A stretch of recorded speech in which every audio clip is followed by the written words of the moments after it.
talk science. Talk about science. Good afternoon and welcome to NASA's Goddard Space Flight Center. We are live today with NASA experts who are excited to share the latest images we have of the interstellar comet 3I Atlas. 3I means third interstellar, and Atlas refers to the NASA-funded Atlas Survey Telescope, which made the discovery.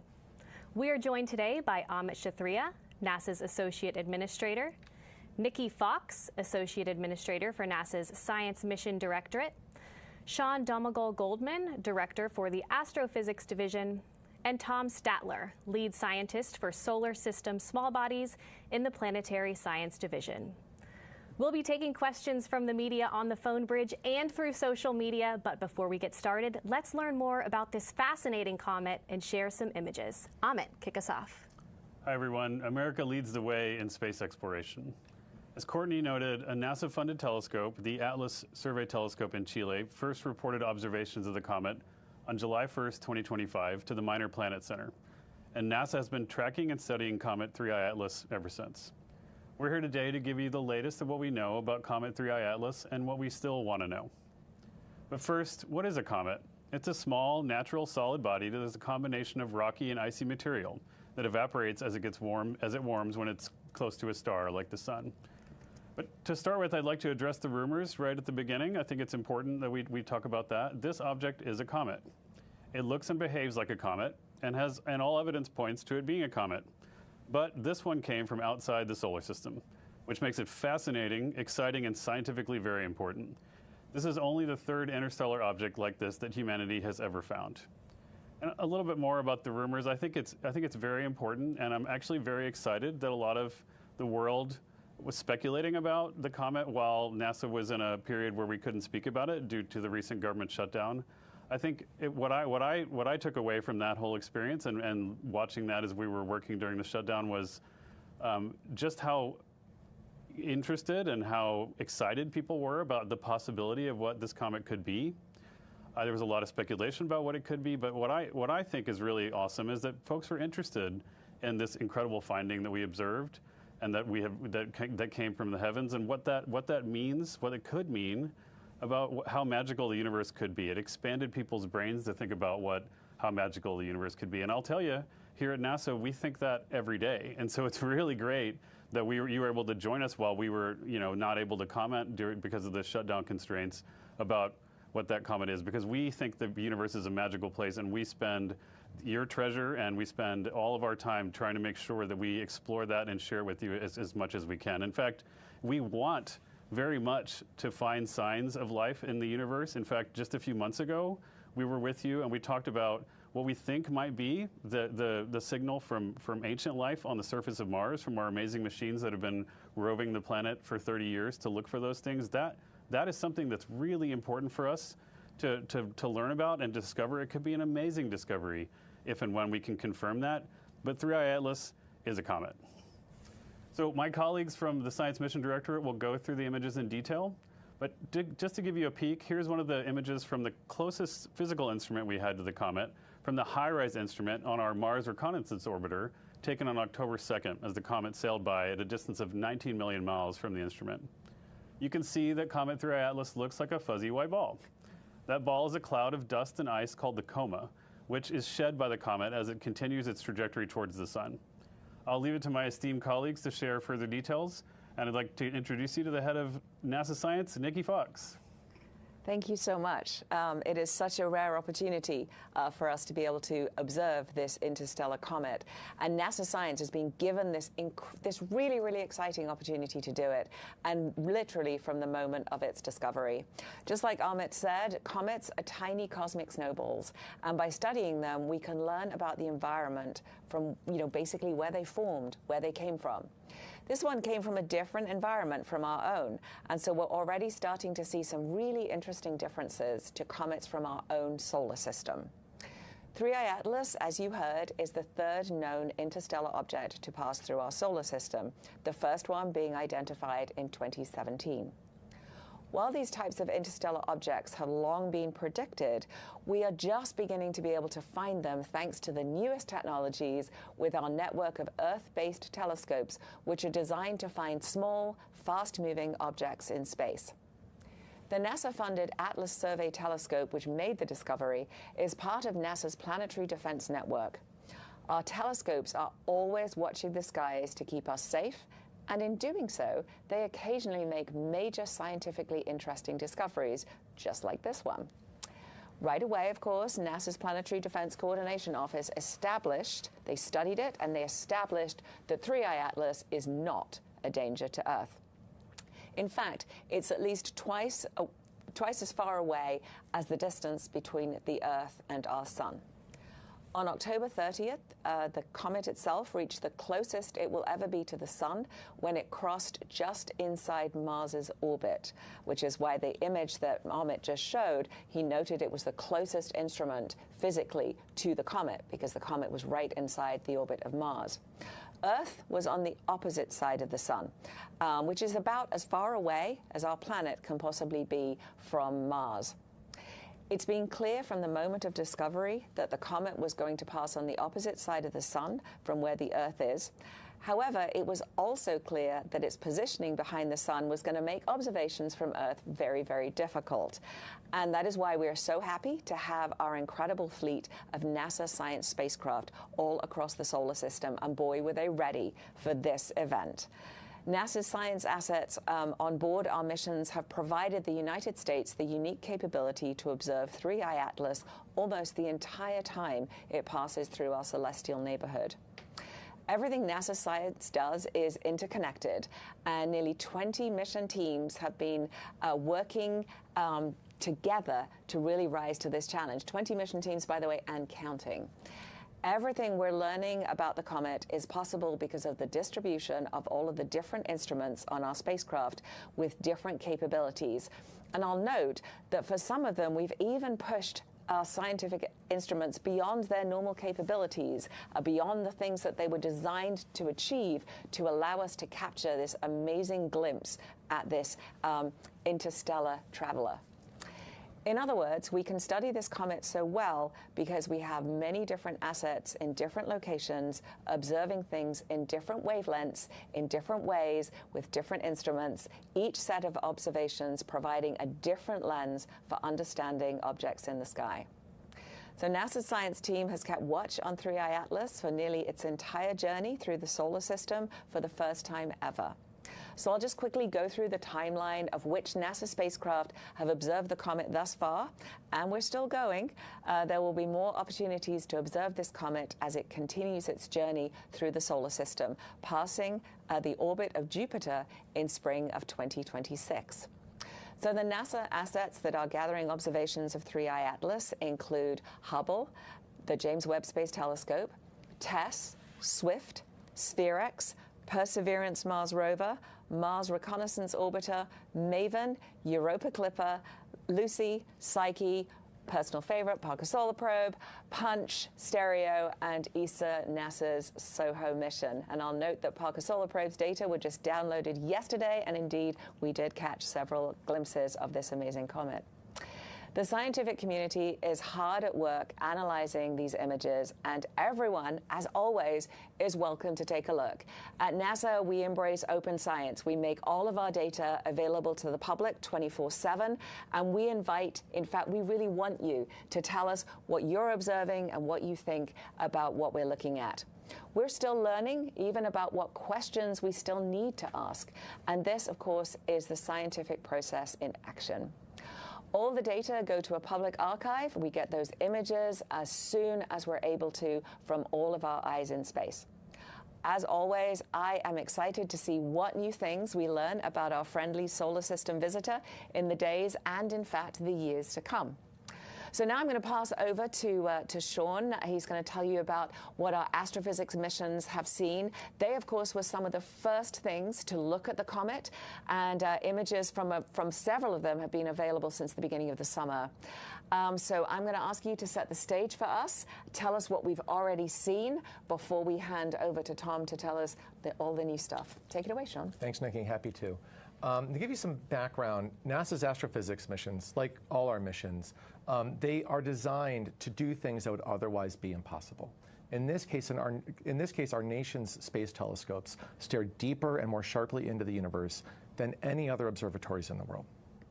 And that means we're often the first to follow up and study near-Earth objects or comets like 3I Atlas after they're initially detected. That same powerful gaze that lets these telescopes see distant galaxies, those little red dots you might hear about, they also allow us to observe details about objects like 3I Atlas a little bit sooner.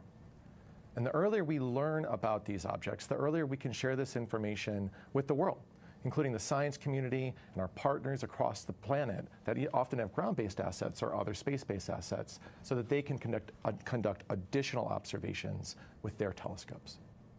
In this case, our astrophysics missions came together to take advantage of this rare opportunity to study this comet that came to us from outside the solar system. From our flagship space telescopes to smaller missions like TESS and SWIFT, they all have, as Nikki said, different complementary capabilities. They don't just do things that would otherwise be impossible, they do things that even our other great telescopes can't do. So every time we add to the fleet, we add additional capabilities that expand the realm of the possible. In this case, it let us refine the orbit of this structure early on, determine what its structure is and what its composition is, what it is made of. It's a beautiful illustration of why we have not just one space telescope, but a fleet of them, because every one member of that fleet specializes in a different kind of information, contributing a different piece of the puzzle to the total understanding we have from the fleet as a whole.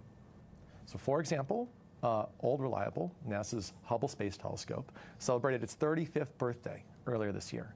And not too long after that, in July, it looked at 3I Atlas, not long after we discovered it from the ground. At this point, 3I Atlas was about 277 million miles from Earth. And what Hubble's images revealed was a few things. First, a teardrop-shaped coma of dust coming off that solid, icy nucleus of the comet itself. From these data, astronomers were able to more accurately narrow a few things. Importantly, the size of the nucleus. We now know it's between, at that point actually, we knew it was between 1,400 feet in diameter up to as large as 3.5 miles in diameter. And Hubble also saw that the comet was losing dust, and not just losing it, but losing it at a rate consistent with other previous sun-bound comets that originated from within our solar system, consistent with the physics that we figured out from watching those objects. Now, the last thing Hubble did is it gave us a better understanding of the orbit of this object. Tell us not just where it was, but where it was heading, so we could point other observatories at it, such as the James Webb Space Telescope. We added this to our fleet early in this decade. We didn't have it when the last two interstellar comets came around. Now, what James Webb did, and its companion SPHERE-X, which we only launched at the beginning of this year, is it added infrared observations. The power of infrared observations is, these are colors we can't see. They're redder than what our eyes can detect. And infrared light is particularly good at helping us understand the composition of objects. We can see little molecular fingerprints from the things that the objects are made of. So with these infrared observations with James Webb and SPHERE-X, we detected an abundance of carbon dioxide gas in the comet's coma and in the bright cloud of gas and dust surrounding that comet as it approaches the sun. Those molecular fingerprints I mentioned, those are the little like science wiggles you might see in the top right of these images. We now know from seeing those science wiggles, those fingerprints of those molecules, that the comet has a nucleus rich in carbon dioxide as well as the presence of water ice. Now, the ratio, like we can not just say that these things are there, we can also say, what's the ratio of carbon dioxide to water? And we now know that. We know it's larger than what we usually see in solar system objects. But there's a lot of natural explanations for that. For one, the carbon dioxide is going to kind of bake off that comet earlier on when it's far away. But there's other well-understood processes that could also explain it. I'll just, to put this in context, every time we look beyond our solar system and we look at the ratios of carbon dioxide to water, we see, whether it's a star or a planet, different ratios than we see in the solar system, and that's true for this comet as well. So it could mean, and this is the last theory of why those ratios could be different, that these ices could have been exposed to higher levels of radiation than comets in our own system. Or, as I said before, could be that the comet just formed from a region where carbon dioxide ice was particularly abundant and different from our solar system. Other missions like our SWIFT spacecraft, which studies X-rays and gamma rays, have also observed the comet. Teams even looked back through data from our TESS mission, which was designed to look at exoplanets, and found observations of the comet as early as May. That information is helping us understand the comet's history before it got closer and when those other observatories pointed at it once we knew where it was. Now that the comet is near, relatively speaking, our planetary and heliophysics missions have joined in to tell us more. And now I'm going to turn it over to my colleague Tom Statler to talk about some of those new images. All right, thanks very much, Sean. Before we get started, I just want to remind everybody of where we are, who is where in this play. As you saw in the animations while Nikki was speaking, the sun, of course, is at the center of our solar system. The planets are orbiting around the sun, and in this case, Comet 3I Atlas has come through on a trajectory in the opposite direction and has arrived at its closest point to the sun when the Earth was on the wrong side for us to conveniently observe. But Mars was on the correct side of the sun, and our Mars assets were able to observe the comet, and also several of our other spacecraft were on the correct side of the sun. So the scientific community is really excited about the comet and about these new observations. I'm tremendously excited to help share them with you today. This is a new scientific opportunity, and it's a new window into the makeups and histories of other solar systems. We're just beginning to learn about these types of objects and figure out what are the right questions we should ask about them. Now, let me start by going directly to what we were able to see at the beginning of September, when Psyche was able to see the mission. So before that, though, in August, we organized a workshop. We organized a coordination session for the missions across the NASA fleet that had good opportunities for potentially observing 3I Atlas, so that we could all share observing plans and knew what was going to be possible with our assets. I can't emphasize enough now how, thanks to the cooperation of so many mission teams, we will be accumulating a wealth of data on this comet that the science community will be digging into for years. Now, let's go back to September, and I can show you a sampling of the images collected by our different mission teams. To set the context, you're going to see a comet that's a small body with a coma around it, basically a fuzzy blob. Now remember, space is big. Nothing is ever really as close as you like, and all of these observations are very, very difficult. It's a little bit as if our NASA spacecraft were at a baseball game, watching the game from different places in the stadium. Everybody's got a camera, and they're trying to get a picture of the ball, and nobody has a perfect view, and everybody has a different camera. Now, let's return to September and see the first images from the Psyche spacecraft.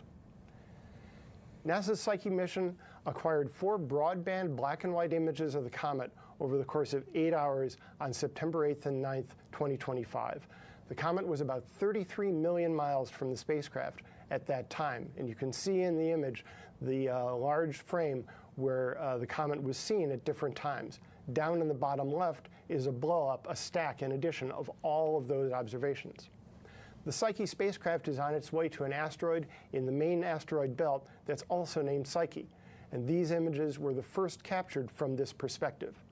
Now, if you think in that lower left you're not seeing very much, just wait a minute, you'll see more. Now, the following week in September, the Lucy spacecraft observed the comet from the opposite direction. So let's take a look at the Lucy image. This is another broadband black and white image made by adding up a series of individual exposures that were taken on September 16th. Lucy is on its way to study asteroids that share Jupiter's orbit around the sun, called the Trojan asteroids. Lucy was 240 million miles away from 3I Atlas, which is circled in the center, when its high-resolution LORRI camera caught the comet. You can see the comet's coma, the fuzzy halo of gas and dust surrounding 3I Atlas, and its tail, a smudge extending to the right of the comet. If you were the Lucy spacecraft looking at the comet from this angle, the sun would be a little bit over your left shoulder, and so the comet tail is pointing away from the sun, as we've seen many times before in solar system comets. For scale, this image spans about 1/3 the width of the full moon as you'd see it on the sky. Of course, at the distance of the comet, that's a much, much larger region of space than the moon. Now, this looks a little different from the Psyche image. Part of that is because the cameras are different, and part is because of the ways the Psyche and the Lucy teams decided to show their images. But also, it's because we're seeing the comet from different directions.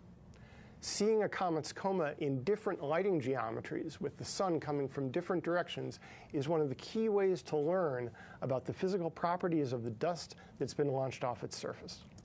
And I want to emphasize that you do not get these views unless you have spacecraft farther from the sun than the comet is, so that you can see it backlit. We could not get this view from the vantage point of the Earth.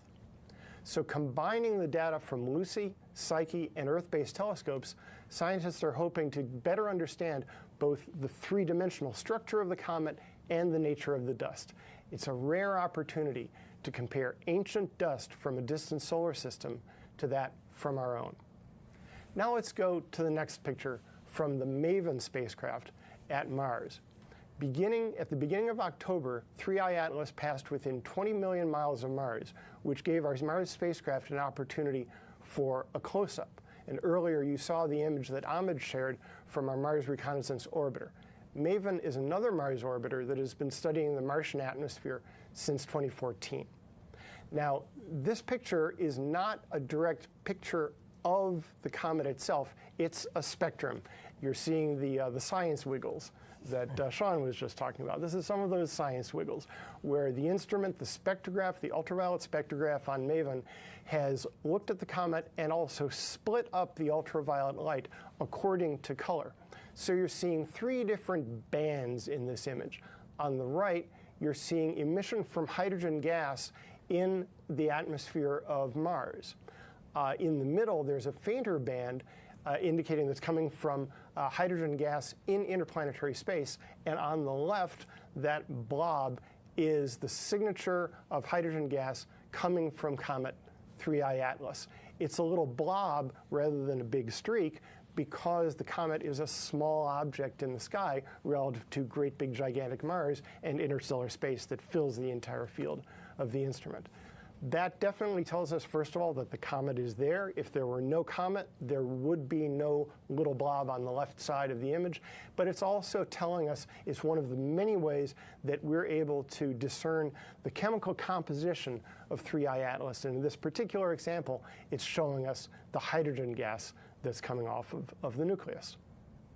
Now, MAVEN's observations, combined with the earlier observations by Swift and Webb that Sean spoke about, will help determine the water production rate, how much water vapor is released from the comet when the comet is warmed by the sun, which provides insight into the formation of the comet and its journey through our galaxy. Now, the European Space Agency and NASA's Solar and Heliospheric Observatory, or SOHO, also successfully imaged 3I Atlas from October 15th to 16th after it had passed Mars. And SOHO spotted the comet crossing its field of view from approximately 222 million miles away, or more than twice the distance of Earth from the Sun. Comet 3I Atlas was expected to be too faint for SOHO to see, but this result was made using detailed image processing and overlaying, or we call it stacking, subsequent telescope images. And this image highlights the value of spacecraft and instruments designed to look directly toward the sun, as Nikki was saying before, not only to study the sun, but also to have the ability to see other objects crossing, in this case, behind the sun from the telescope's point of view. You'll be able to see the rest of the images on our 3I Atlas website, go.nasa.gov/3I-Atlas. And there will be more to come. Not all of the data have been downlinked yet through NASA's Deep Space Network, and there are more observations still in work. And also, it's a long way from where we are today, seeing the initial images, to then making sure that they are accurately calibrated and processed to do science with. And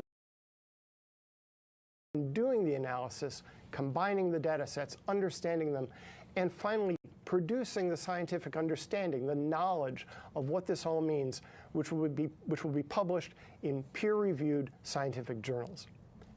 The answers will come later on. We are still at this phase, very much in the state where we're figuring out what are even the right questions to ask about interstellar objects. This is a snapshot of where we are very early in the scientific process. Okay, back to you, Courtney. All right, thank you all for your opening remarks. We'll go ahead and start the question and answer portion of this event. Just a reminder to our media on the phone bridge to press *1 to enter the queue and ask your questions. We'll take our first question from the phone bridge from Marcia Dunn with the Associated Press. Yes, hi. Based on your latest observations, what more can you tell us about the potential shape of the comet? Can you fine-tune any more on how big or small it might be, origin, all that sort of thing? Thank you. Thanks for that question. There's a lot of territory to cover there, so let's see what I can do. The size of the nucleus still has yet to be pinned down. The best data are still from the Hubble observations that Sean was talking about. So we're still right now in that range of somewhere in the vicinity of a couple of thousand feet to a couple of miles diameter, but we'll get better on that one.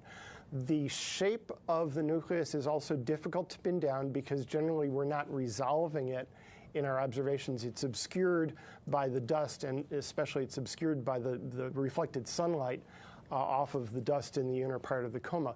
But what observers from the ground have been able to do is observe the brightness of the center of the comet over time to see if there's a modulation of that brightness that would be an indication of rotation.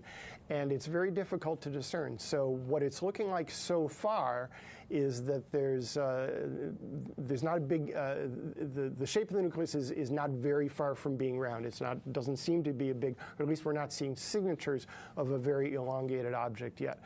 There's a lot still to come there. I think you were also talking about origin. It would be great, it would be fabulous if we could trace back the incoming trajectory into the solar system and trace that back and figure out where it came from. But things are not quite so simple. Our galaxy, as Sean knows, is a big and complicated place. And the sun and all the other stars in our galaxy are in orbit around the center of the galaxy. And so 3I Atlas has been in interstellar space for a very long time. There is circumstantial evidence, given how fast it has come in to our solar system, that it came from some very old population, some solar system around a very old star. Quite possibly, we can't say this for sure, but the likelihood is it came from a solar system older than our own solar system itself, which gives me goosebumps to think about, frankly, because that means that 3I Atlas is not just a window into another solar system, it's a window into the deep past, and so deep in the past that it predates even the formation of our Earth and our Sun. All right, we'll take our next question from the phone bridge from Bill Harwood with CBS.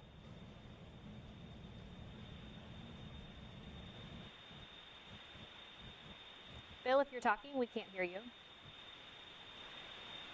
Try me again. This is Bill Harwood again. Can you hear me? We have you loud and clear. Okay, thanks. Sorry about that. I mentioned the rumors that were, kind of scurrying around about this thing in the weeks leading up to this briefing today. I have two questions for anybody who would care to answer. One is, did any of you seriously, did you take seriously the proposition from some that this could be an alien spacecraft? I doubt you did, but I'm asking the question anyway. And number two, is there any evidence you see in any of the data you have that would fit an explanation like that? Or as far as you're concerned, does all of this data say conclusively that this is simply a comet that happens to be passing through the solar system? Thanks. So I'll take that one, Bill, and thanks for the question. We love all of the different science and all of the different kind of hypotheses into what these things can be. When you start seeing something, you just got to point it's natural to wonder what it is. And we actually love, as Amit said, we love that the world wondered along with us. And that's such a cool thing. We certainly were able, because of the measurements that Sean described from the astrophysics telescopes that immediately turned on this object once we found it. And even, I was interested, I just learned that we'd actually gone back and actually seen it before we even found it. So that was super cool. I just heard that from Sean. But, we were very quickly able to look for sort of, the easiest thing to do, I'll put it in a different way, is if you understand comets pretty well and you understand asteroids pretty well, you kind of know the signatures that you're looking for, and so you can sort of look for those quickly and tick them off and say, yep, it really does behave like a comet.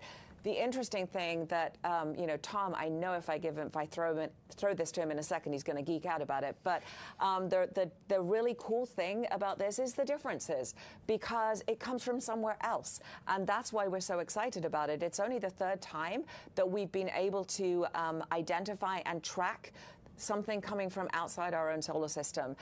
We've long predicted these things occur, and now, of course, we know better how to look for them, and we now have this amazing Atlas array. We're expecting we'll find a lot more of them, but it was quick. We were quick to be able to say, yep, it definitely behaves like a comet. We certainly haven't seen any technosignatures or anything from it that would lead us to believe it was anything other than a comet.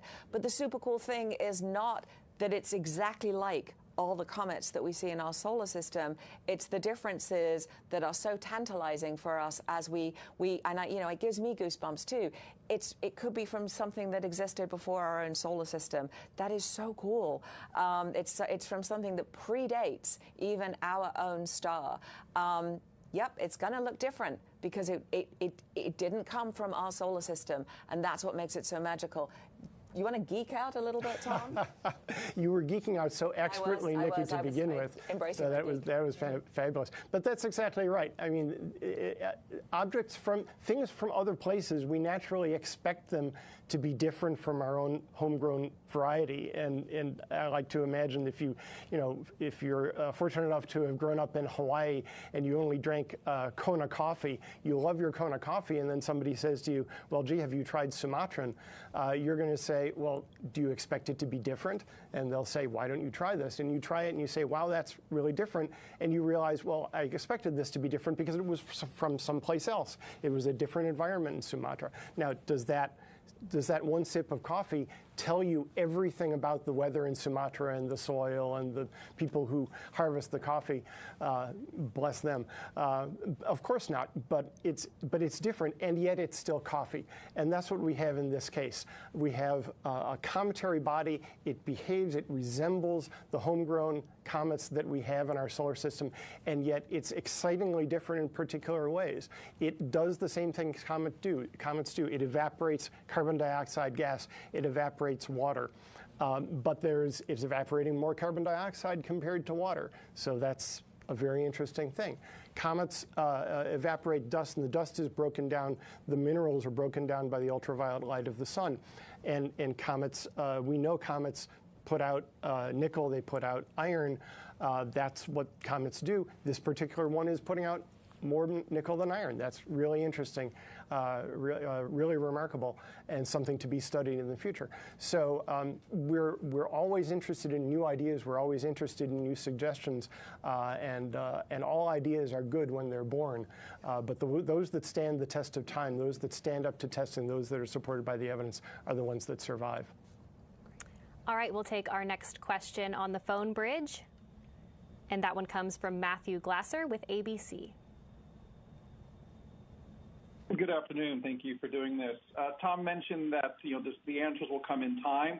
I'm curious about what are some of the hopes that we might discover from this comet. What might it tell us about our planet, about our solar system, about the universe? Are there key things you're looking for as you start to analyze this data, and are you excited about anything in particular when it comes to better understanding how things are working out there? Sure, I can take that. Every new object we discover is a new piece in the puzzle. What we're trying to do always is to understand the universe. That's part of the NASA mission, is to understand the solar system, understand the universe, understand the origin of planets, the origin of life. And that is a huge question, and we get little bits, little clues to parts of that puzzle, and we start trying to put that puzzle together. We have gained tremendous amount of information from hundreds of years of astronomical observation and from decades of in situ spacecraft observation has revealed our planets as actual places, not just points in the sky that you could barely see with your own eyes. We've learned about comets and asteroids, and we're beginning to put together a picture of how those how planet-forming minerals and planet ices came together to form our planets, and how our solar system changed over time. Just one example, we get a fascinating clue from the objects like Pluto that we've been discovering since the 1990s, the trans-Neptunian objects. The way they are distributed through space in the outer solar system show us clues to how the orbits of the major planets may have changed over time in the early solar system. A fascinating thing, and questions that we would never have thought to ask before we knew about these trans-Neptunian objects. Now, interstellar objects, like I said before, are new windows, and it's windows that we've never even looked out of before. So what we're going to find is way too early to predict, but I think we're getting a hint of the breadth, the wide spectrum of conditions that existed in different parts of the galaxy, in different solar systems, where the compositions, the elemental abundances, the mineral abundances may have been very, very different. It would be a different picture if we were seeing the first 3 interstellar objects and we'd say, gee, those look exactly like our homegrown comets. That would have been really interesting, and we would have said, well, maybe our galaxy is a boring place. What we're seeing with this is not every place is the same. That's a good thing. Lots of places to explore, and they will be different if we ever manage to get there. Yeah, I think of these as frozen fossils from their moments of formation, including the things in and now from beyond our solar system.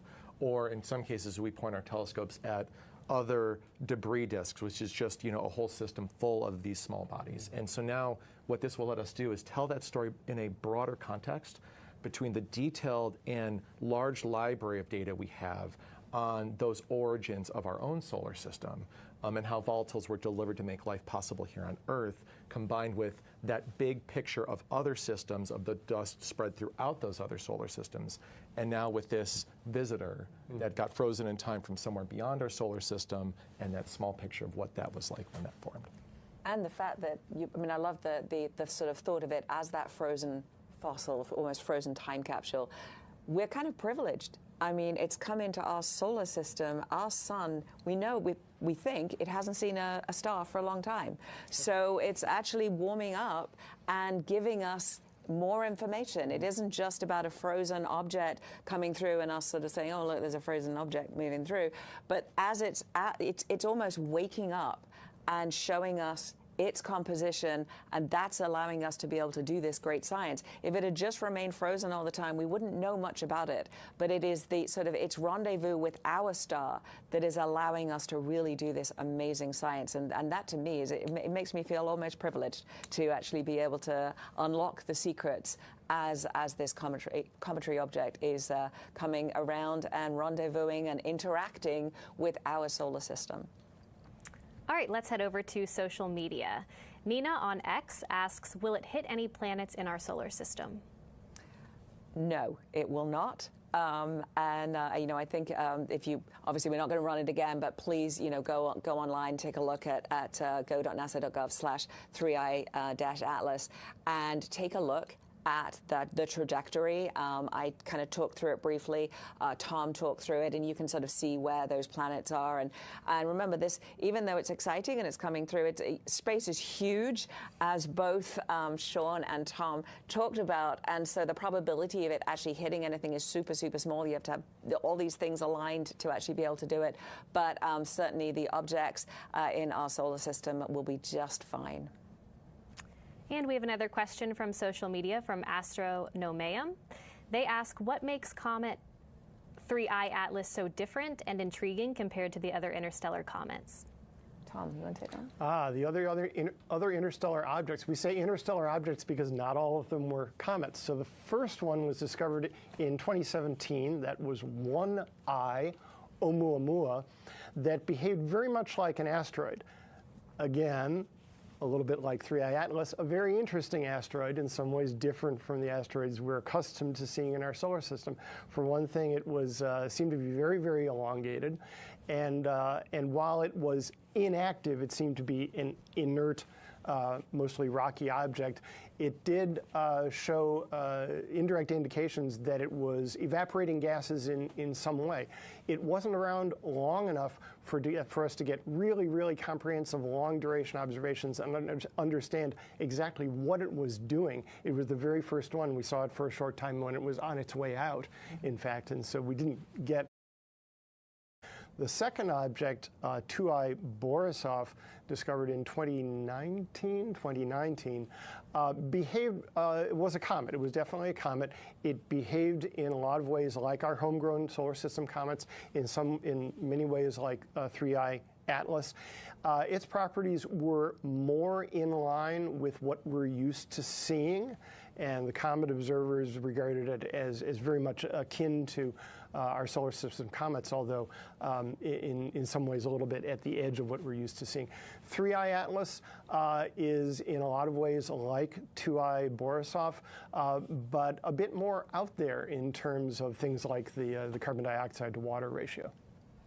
All right, Svetlana on LinkedIn asks, will the observational data from this campaign be available for open analysis? Absolutely. Every piece of NASA data, we are delighted to share. We've had open data policy at NASA for a long time.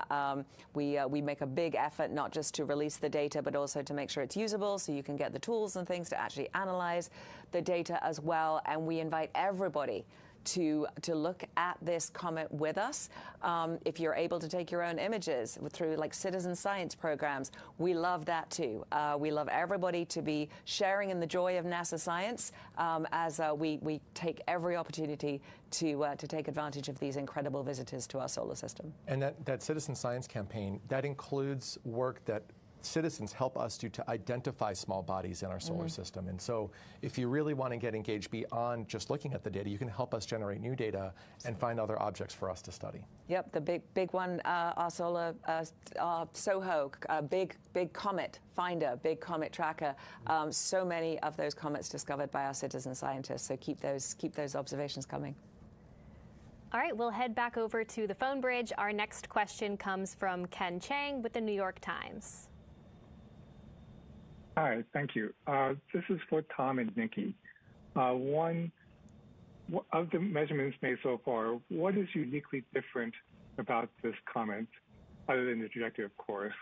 And two, since perihelion, it looks like there are multiple jets. I was wondering if you could talk about that and the speculation that it might have exploded. Thank you. Go ahead. Yeah, thanks, Ken. So some of the differences I already mentioned is the ratio, the carbon dioxide to water ratio, the nickel to iron ratio.